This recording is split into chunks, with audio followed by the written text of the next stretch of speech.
Imagine कीजिए एक सुहावना सा दिन। आप अपने दोस्तों के साथ एक केव को एक्सप्लोर करना शुरू करते हैं।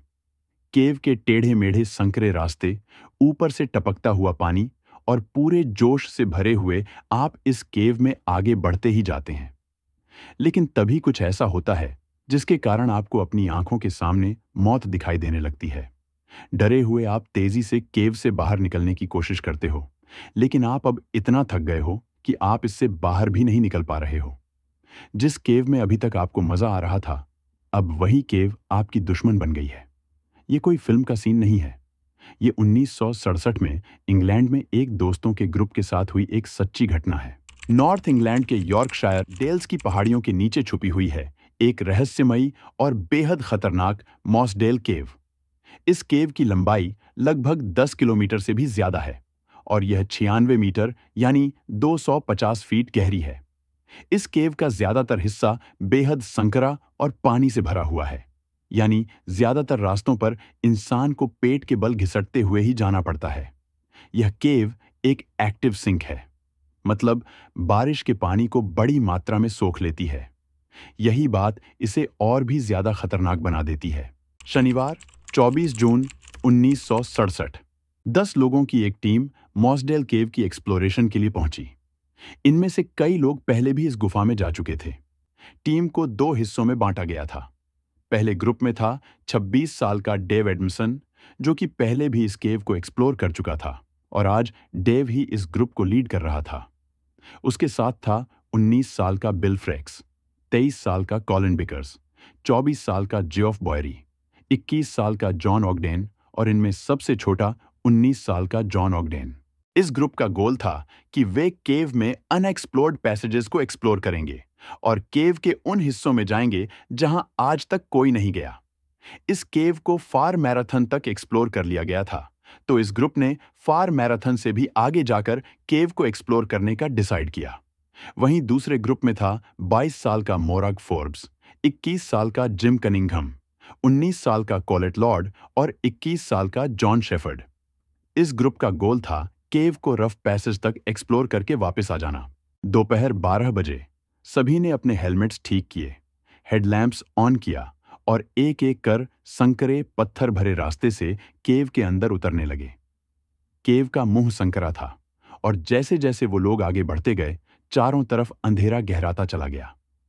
ऊपर से टपकते हुए पानी और नीचे कीचड़ ने रास्ता मुश्किल बना दिया था। अब उन्हें केविंग करते हुए 3 घंटे हो चुके थे और ये सभी रफ पैसेज तक पहुंच गए थे। यहां पहुंचकर सभी ने थोड़ा आराम किया।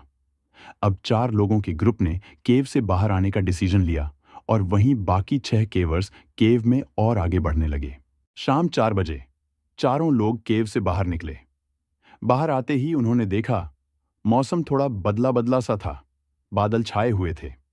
केव से बाहर निकलकर इस ग्रुप में मोराग को छोड़कर बाकी के 3 लोग अपने अपने घर चले गए, लेकिन मोराग वहीं रुककर बाकी केवर्स के आने का इंतजार करने लगी। थोड़ी देर बाद हल्की हल्की बारिश शुरू हो गई, इसलिए मोराग केव से थोड़ी दूरी पर एक शेल्टर में चली गई। बाहर बारिश शुरू हो गई थी, लेकिन केव के अंदर उन 6 लोगों को बाहर क्या हो रहा है कुछ भी नहीं पता था। वे सभी फार मैराथन तक पहुंच गए थे। कुछ देर बाद बारिश अचानक तेज हो गई। अब मोराग को बाकी साथियों के लिए टेंशन होने लगी, इसलिए वह दोबारा केव की एंट्रेंस के पास गई, यह देखने के लिए कि बाकी केवर्स केव से बाहर आए या नहीं। वह जैसे ही केव की एंट्रेंस पर पहुंची, वह बहुत डर गई। मॉसडेल केव की एंट्रेंस अब पूरी तरह पानी में डूब चुकी थी। तेज बारिश और पहाड़ियों से आते पानी ने केव की एंट्रेंस को पूरी तरह से बंद कर दिया था। जब मोराग ने केव का मुंह डूबा हुआ देखा, तो उन्होंने देर किए बिना पास के एक फार्म हाउस की ओर दौड़ लगाई। इधर केव में भी पानी बढ़ रहा था।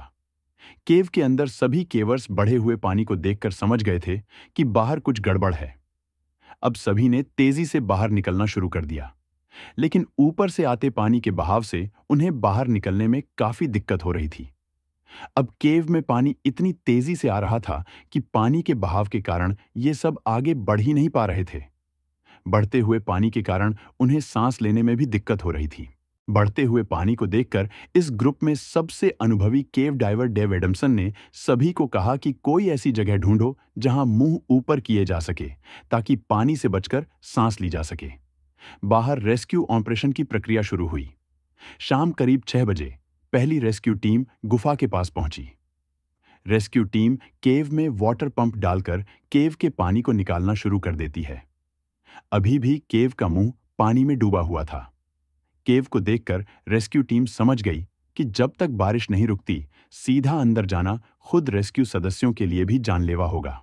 इसीलिए वे सभी बारिश के रुकने का इंतजार करने लगे। बारिश थमने का नाम नहीं ले रही थी। हर बीतता घंटा उम्मीद को और कमजोर करता जा रहा था। कुछ समय बाद जब केव में पानी कम हुआ, रेस्क्यू टीम केव के अंदर जाकर सभी केवर्स को ढूंढना शुरू करती है। रेस्क्यू टीम इन्हें ढूंढते ढूंढते केव में काफी आगे तक पहुंच गई, लेकिन उन्हें अभी तक कोई नहीं मिला।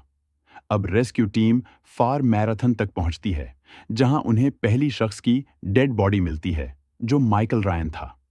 इसके पास ही उन्हें जियोफ बॉयरी की लाश भी मिलती है। रेस्क्यू टीम को यह देखकर ताज्जुब हो रहा था कि ये सभी केव में इतनी अंदर फार मैराथन तक पहुंच गए, जहां आज तक 2 से 4 लोग ही पहुंच पाए हैं। थोड़ी और दूरी पर चलने के बाद रेस्क्यू टीम को बाकी 3 डेड बॉडीज भी मिल गईं, लेकिन अभी तक एक केवर मिसिंग था। 2 दिन तक रेस्क्यू मिशन चलाने के बाद रेस्क्यू टीम को आखिरी डेड बॉडी भी मिल गई। अब सभी केवर्स की डेड बॉडीज तो मिल गई थीं, अब बारी थी उन्हें बाहर निकालने की। लेकिन इन डेड बॉडीज को केव से बाहर निकालना आसान नहीं था, क्योंकि केव में ज्यादातर जगह ऐसे पतले पतले रास्ते थे जहां से एक बार में एक इंसान ही निकल सकता था। इन रास्तों से डेड बॉडी लेकर आना बहुत मुश्किल था, और बाहर दोबारा बारिश शुरू होने से केव में फिर से पानी बढ़ गया था। इसलिए रेस्क्यू टीम ने केवर्स के घर वालों से परमिशन लेकर डेड बॉडीज को हमेशा के लिए वहीं छोड़ दिया, और इस केव की एंट्रेंस को हमेशा के लिए बंद कर दिया गया।